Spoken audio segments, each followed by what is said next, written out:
So I recently got asked the question, how do you love your spouse without the expectation that around what they do or what they believe? I think this is a really good question. It's a fair question. So I'm going to answer it in two parts. One is, I think sometimes it's perfectly wonderful to have what I would call minimum standards.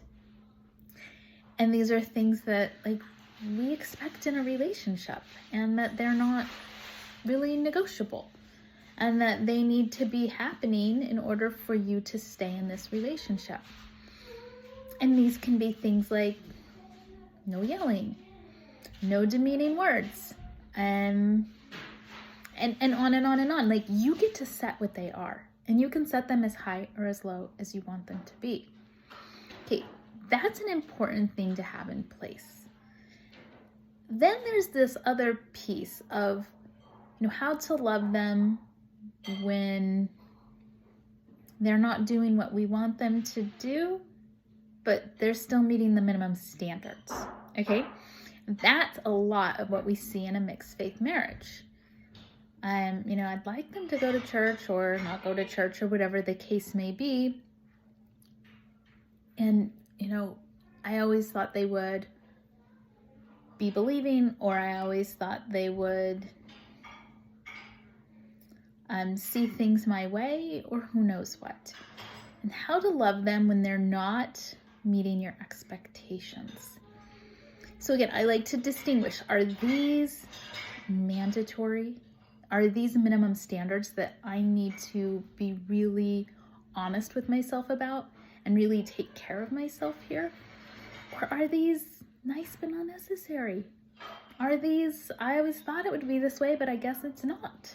Are these, when we have, my teacher calls them manuals. We have manuals for other people, but maybe when we look at them, they don't really need to be following the manuals. They get to do what they get to do.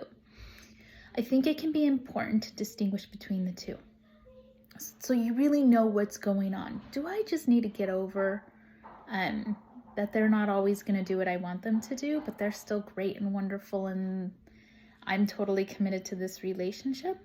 Do I just need to manage my expectations? Or is this something where this isn't going to work? There's minimum standards and they're not being met. Different approaches depending on which situation you're in. So first thing I would say is, okay, what are we really talking about here?